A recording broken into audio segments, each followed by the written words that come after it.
presented by the Strong Blue Line Foundation and powered by Moose Ridge Coffee in Snake River Landing, Idaho Falls. Welcome to the podcast, where former San Antonio police officer, author, and pastor Tim Rupp walks you through real-life scenarios involving our police officers and digs into the depths of facts and opinions on each case.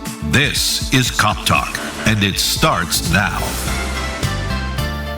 Hi, and welcome to Cop Talk, the radio show and podcast of the Strong Blue Line. I'm Tim Rupp, and joining me is my friend and the operations manager of the Rev.FM, Mr. Gary Austin. Hello, Gary. Hey, Tim.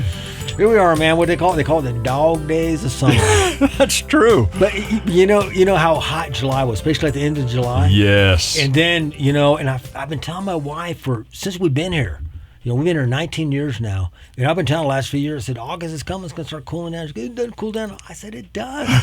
And so it's like in the, pushing 100 for several days there. And then we have church in the park. It's like, and the high was like in the 80s that day. Yeah. It was breezy good. and cool. And Sherry actually, she said, I'm wearing shorts. So she wore shorts for the first time. And she went to the car and got a blanket. Anyways, so August is still hot. We have hot days and stuff, but it's like we're winding down. Yeah. It's looking forward to fall already. Yeah, September's such a beautiful month, man. Yeah. And I'm going to be out of Idaho Falls and San Antonio of all places for about a week or so in September. And I'm like, man, why? I don't want to leave here. That's the best time to be here. Yeah. But I got an opportunity to go down there to my old stomping ground and actually go to the Chiefs Prayer Circle. Ooh. So there's a group of people that they pray for the chief specifically, but for all the chiefs in the San Antonio area, and the officers as well. So I was asked to come there and speak. So looking forward to going there and doing Very cool. That. Yeah. So hope to see both my brothers while I'm there. And that is fantastic, Tim. That'll be a great opportunity to. Yeah. Looking forward to that. So hey, we've got a show today. We're going to talk about something, and this is really cool. It's a scary subject, if you will. Yeah. But before we do that, we're going to honor the officers who have been killed in the line of duty on this date in history, August 19th. And Gary, I have two officers: Special Agent Henry Vincent, Union Pacific Railroad Police Department, and Deputy Sheriff Robert Whittlefield of the Carbon County Sheriff's Office in Wyoming. And the end of watch is Monday, August 19th, 1878. Ooh. So right smack dab in the old Wild West, and this, you can't even get more Wild West than Wyoming. Right. So Agents Vincent and Deputy Whittlefield were pursuing a suspected train robber in Wyoming. As the officers approached the suspect's campfire, they were ambushed and shot. Both died from their wounds. I mean, if that doesn't read like an old Western. Yeah. Yep. The suspect was later arrested and sentenced to death for the murders, but before being executed, he was lynched by an angry mob. Again. Wow. Back in the West, Gary. Wild West. Back in the Wild West, man. They didn't mess around. No. Now, I mean, I don't know why the people just did. He was arrested. He went to trial. He was sentenced to execution. Yeah. They just couldn't wait. Just wait. Anyways, Special Agent Vincent was 40 years old, and he's buried in Rawlins, Wyoming. And Deputy Sheriff Whittlefield, 32, had been deputized on that day to join a posse in search of the suspect. So that was one of them deals, man. Raise your right hand. Do you swear? You swear. Here's the badge. Right. Let's go. Mm-hmm. Let's go get the bad guy. Ambush. Anyways, what do you have there? You got somebody from Kissimmee. Yeah. Kissimmee PD, Florida. Kissimmee Police Department, Florida. End of watch on Saturday, August 19th in 2017. This is Sergeant Sam Howard and Police Officer Matthew Baxter. So this was late in the evening of August 18th, 2017. Sergeant Howard and Officer Baxter responded to reports of 3 suspicious people. They were speaking to the men when a scuffle ensued and both officers were shot. They were transported to the hospital where Officer Baxter was pronounced dead, and Sergeant Howard passed away the following afternoon, which would have been, the 19th. Yeah. The subject who shot them was arrested approximately 2 hours after the shooting by the sheriff's office. Okay, and 2 handguns were found in his possession when he was arrested. In September 2019, the man was convicted of 2 counts of first-degree murder, and in November 2019, the jury recommended he receive the death penalty. In 2022, a judge sentenced the subject to the death penalty. Sergeant Howard was 36, also a U.S. Army veteran, and had served with the Kissimmee Police Department for 10 years, survived by his wife and 1 child. Officer Baxter, 27, served with the Kissimmee Police Department for 3 years. He was survived by his wife and 3 children. So again, one of those, they lay out the story, and it's unfortunate that doing their job. Yeah. 2017, and then it took them 2 years to get the trial. Yeah. See, I just do not understand that, Gary. I know a lot of stuff goes on. They made an arrest quickly. Yeah. They had the guy, they had the weapons, and it took 2 years. And what it is, it's the defense attorneys. They delay, they file motions and stuff. Yeah, that's true. Because if he got arrested and within a month went to trial, I mean, the citizens are still up and, upset about this and going on. So they're trying to separate it as far as they can. Yeah. But even 2 years later, they still gave him the death penalty. Yeah. And then in 2022, a judge, sentenced him to the death penalty. So that's because automatic appeals and all that stuff going on. And I don't know if they've ever, if it's now 2026. I don't know if that's death penalty has ever been. I was going to look it up, but it didn't have the name of the suspect. Oh, yeah. So I was going to look it up if he'd been executed, but we don't know. Interesting stuff, though. You had 2 officers, and I had 2 officers. Yeah. August 19th. And wow. His day in history. Anyways, what we have, Gary, and I mentioned you on the outset of this. I said, man, this reminds me of a book, 1984. Yes. And so this comes out of Eastern Idaho news. Ooh, here. This is local, very local. And it caught my attention. It says mass surveillance are a quicker way to solve crime. Flock cameras, that's flock, just like a flock of sheep, if you will, or a flock of birds. Flock cameras cause controversy in East Idaho. And this was written by Daniel Ramirez from EasternIdahoNews.com. This is last month, the end of July. It says this: they are at intersections, watching roundabouts, monitoring arterial roads, and watching you. Over the past few weeks, social media and local city councils have discussions have been ablaze with debate over the installation and use of license plate readers, specifically flock safety cameras in Pocatello and Idaho Falls. While this tool has been praised by local law enforcement agencies for its ability to aid in solving crimes, privacy advocates view the cameras as an invasion of their rights. So that's what the tool is, Gary, and that's where the problems arise. Is how do we do this? I remember earlier this year, I think it was earlier this year, Sherry and I were in Colorado, and we were driving, and I was going somewhere, so I had my car GPS going, whatever it was, Google Maps or whatever, and it said, warning, security camera ahead. And so they have cameras at lights to watch lights. If you run a red light, it'll get your license plate. Oh, yeah. You get a ticket in the mail and stuff. And there's always been controversy about that because you're having a camera do this. You don't have a police officer seeing a violation, pulling you over, making a decision about writing you a ticket or not. There could be several things going on. It could be somebody legitimately in a rush to get to the hospital. Yeah. and then you have to go to court and go back. Where I've had that happen before. Where I was a police officer, and some people will, well, they're just going to get out of a ticket. No, what I do, you're rushed to get to the hospital, I will follow you there. Right.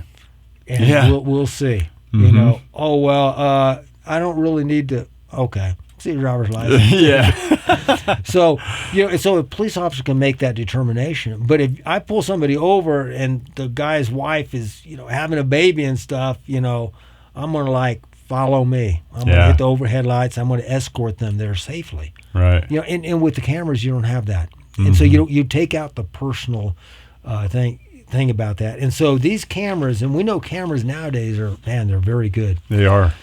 So, and this comes, Brian McKellar, he's with an organization that's called DFLOC, Idaho. So to get rid of these flock cameras, and flock is a particular company. And he says this, they're currently violating Idaho law, period. And then secondly, it's mass surveillance. It's akin to going against the Fourth Amendment rights. This is kind of the big picture. We don't like these systems. So as soon as I read that, I'm like, okay, first of all, they're not going against Idaho law. No. They're not going to be able to, the police department is not going to do something that blatantly is against Idaho law. And what he's saying is this, Gary, in Idaho law, if you're going to record me, for example, if you're like, we're in a conversation, you call me up on your telephone and you're going to record me, by Idaho law, I have to know that you're recording me. Yeah. Because I have a reasonable expectation that is a private conversation. So in Texas, that law doesn't apply. This is a state law. In Texas, if I want to record a conversation, I can call you up and record it and say, hey, Gary, are you the one that broke into that gas station last night? Yeah, man, that was me. We got away with it. Okay, I just checking. I thought it was you. Thanks, buddy. And then I go and take that to the police. You're right. And you have no reasonable expectation of privacy. In Idaho, if I did that, it would be thrown out.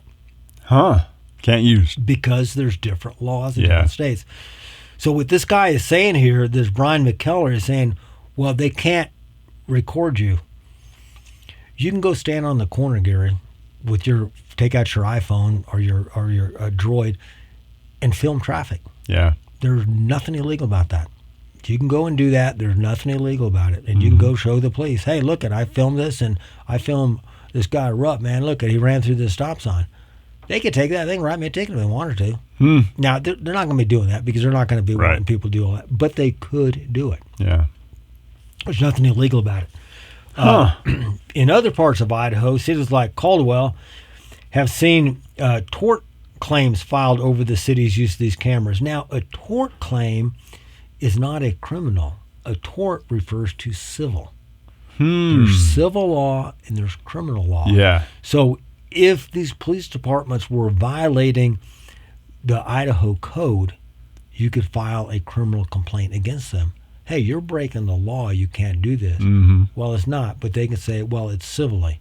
And they can go through it civilly, trying to say that actually the law is against the federal Constitution. So that's what they're trying to do. That okay. They're trying to do some things. I don't think they're going to win on that. Over in Post Falls, Mayor Westland said that he is firmly opposed to unconstitutional mass surveillance and the construction of large national databases which track the movements of citizens.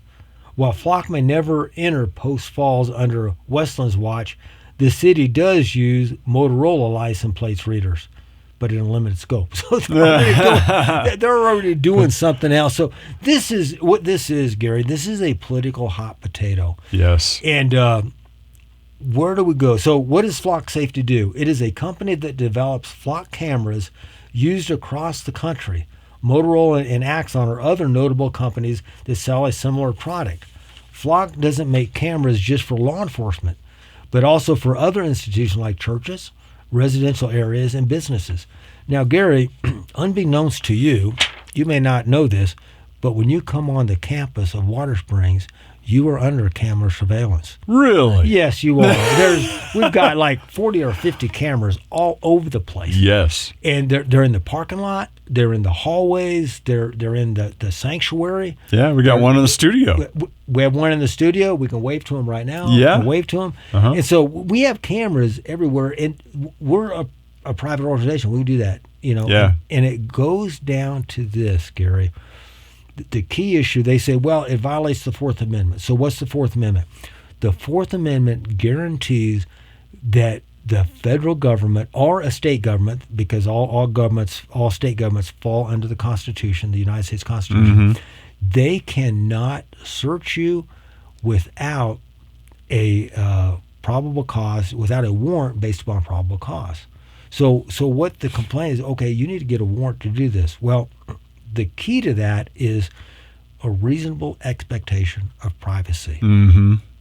So let me tell you what a reasonable expectation of privacy is. So you're at home in your house. Okay. You've got the windows closed, and you're in there fixing supper or something. Mm-hmm. Do you have a reasonable expectation of that the government is not watching what you're doing? Yeah. Of course you do. Yeah. You're in there. Okay, you're doing that. So in order for me, and I think you're not in there cooking hamburgers, I think you're in there cooking meth. Mm-hmm. And so I want to get a camera in there. I want to watch you with a camera from across the street that can actually go through them curtains that you have and see what you're doing. In order to use that camera, I've got to go to a court that shows that I have probable cause. Well, what is your probable cause? That's just, well, I don't like Gary and he's got this long beard and I think he's doing this.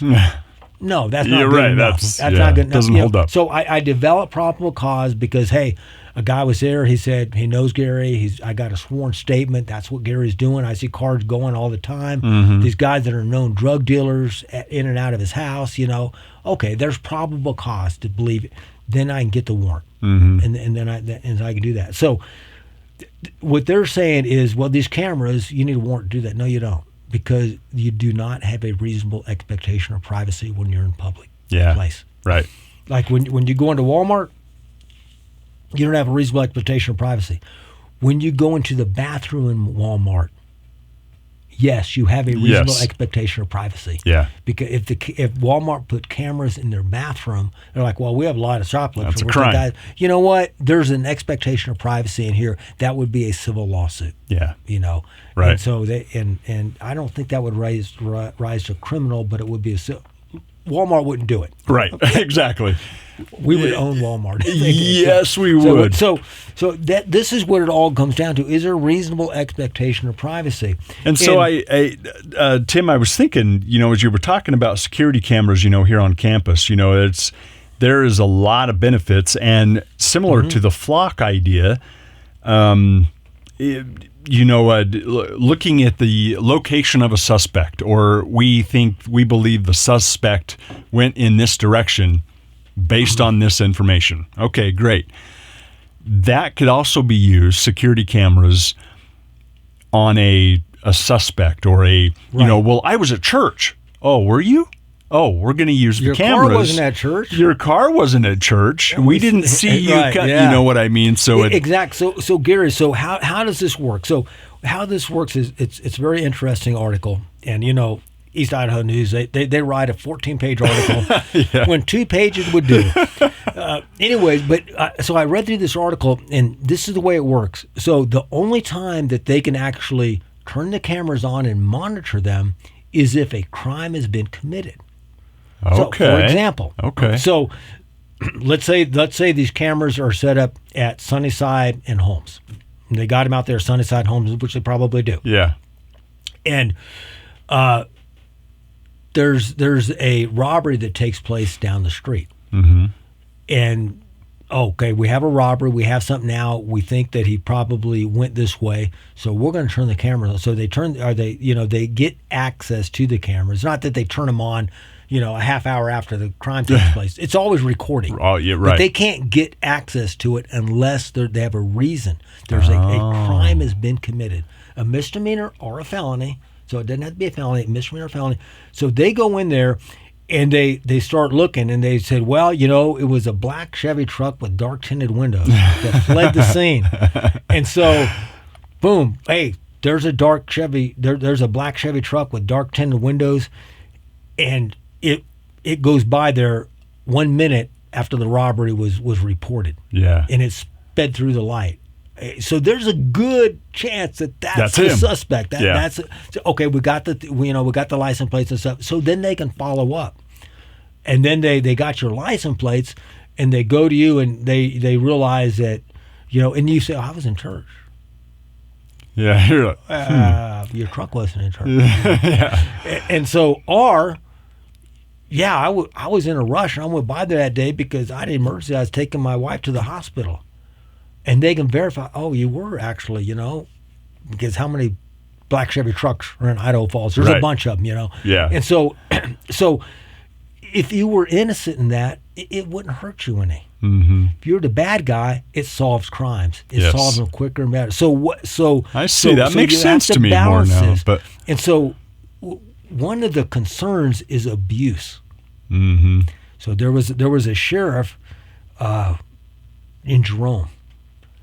In Jerome County in Idaho, and he was following his wife, and there was like 164 hits on where his wife's vehicle was going. So they're like, hey man, you're abusing this, you're following your wife around or whatever it is. And he said, no, the reason why we're doing this, we were testing it. So we were just running tests. So it turned out that he's still sheriff and everything happened. So, but the abuse would be this, Gary. I'm a police officer, and I think my wife is stepping out on me. Mm-hmm. So I'm going to follow her car around.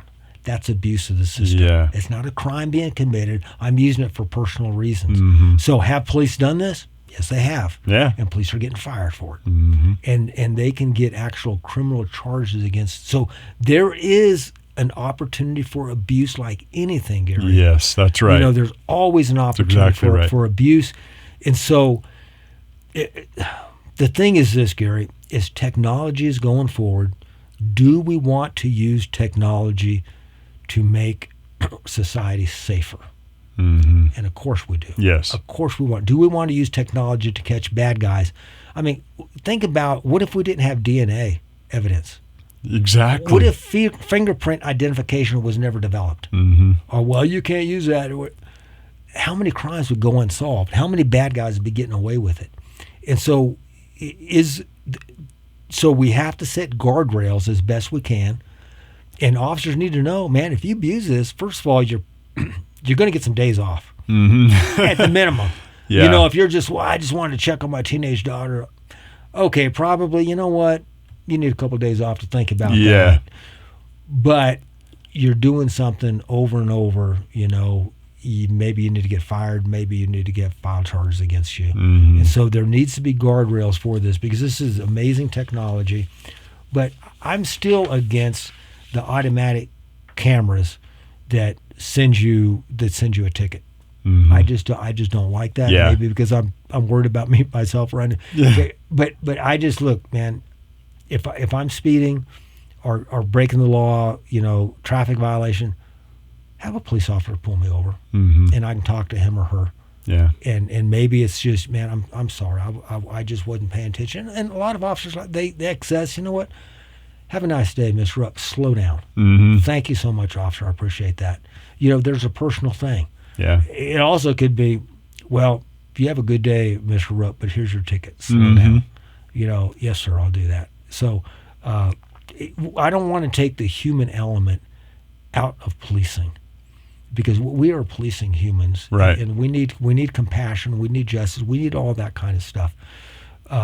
But technology also needs to be used. And I guarantee you there are folks out there. I was just reading, my wife sent me a thing. A friend of hers, she was in LPN nursing years ago, and this lady that was in the nursing class with her right here in Idaho Falls, her son, 16-year-old, came up missing. It's like he just vanished. 4 years, that was in 2018. 4 years later, they found his car in the Snake River with him in it. Wow. He pulled him out, and of course, it brought closure. But, that was 4 years later. Imagine if they would have had that technology back then, them cameras up. Yeah. They might have found him that day. Exactly. Okay, his car went this way, he went here, so he went here, that's the last place we saw him, let's search this area. Mm-hmm. And they may have found him, and at least, she wouldn't have to go 4 years wondering what happened to her son. Yeah.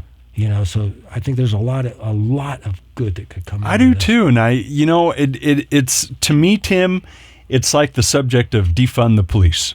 Mm-hmm. It's the same people, and I understand. I think I understand both sides, but when I think of people who are upset because the police showed up, a half an hour instead of 10 minutes, they're like, well, where's the police? And so they get upset, but they want also the privacy, or they want the, and just like these flock cameras, it's like, okay, you want privacy, or you think your information is being shared. Your information is being shared anyway. Yeah. And it's not the flock company's fault, but and like you said, to your point, there is abuse to everything. Everything good, bad, whatever. It's there is abuse. But it's also, man, it solves crimes quickly. Just like this example you gave, it could have been solved, so much more quickly by that. And so citizens could be like, gosh, if you had a flock camera, you could see where the suspect is, or where my son is, or child, or, you know. It's like, that's the purpose. Remember Ted Bundy? The murders? Yeah. And he's driving around in a Volkswagen. Well, okay, now we're looking for somebody. How many women would have been saved? Yeah. If we would have arrested him, even just one sooner. Yeah. That would have been one life that would have been saved. Yeah. And so you have somebody that's a potential serial killer, and you could save a lot of lives. Yes. You never know. So, technology is I'll just call it a two-edged sword. Mm-hmm. It's just like when you give your 15, 16-year-old keys to her brand new car. It's a two-edged sword. With technology comes responsibility. Yes. And so we need to use that right. And the Idaho murders, I mean, looking for the Hyundai that, exactly, like, because of cameras, it was solved rather quickly. Yeah, so technology really is good. Hey, we are plumb out of time again. Hey, thanks for listening. You can catch Cop Talk on all the popular podcast platforms. If you have a topic or a question you want to address on Cop Talk, please send me an email. You can email suggestions, questions, comments, or complaints to coptalk@therev.fm. That's coptalk@therev.fm. Thought from the good book today. The eyes of the Lord are in every place, keeping a watch on the evil and the good. Thanks for joining us and helping make the thin blue line a strong blue line. Cop Talk is presented by the Strong Blue Line Foundation and sponsored by Moose Ridge Coffee in Snake River Landing, Idaho Falls. Questions and comments are always welcome by email to coptalk@therev.fm. Listen, follow, leave a review, and share this podcast on Spotify, Apple Podcasts, Amazon Music, or YouTube. And visit thestrongblueline.org to learn how you can be a supporter. Cop Talk is a Rev FM production, produced and edited by Gary Austin. Thank you for joining us on Cop Talk.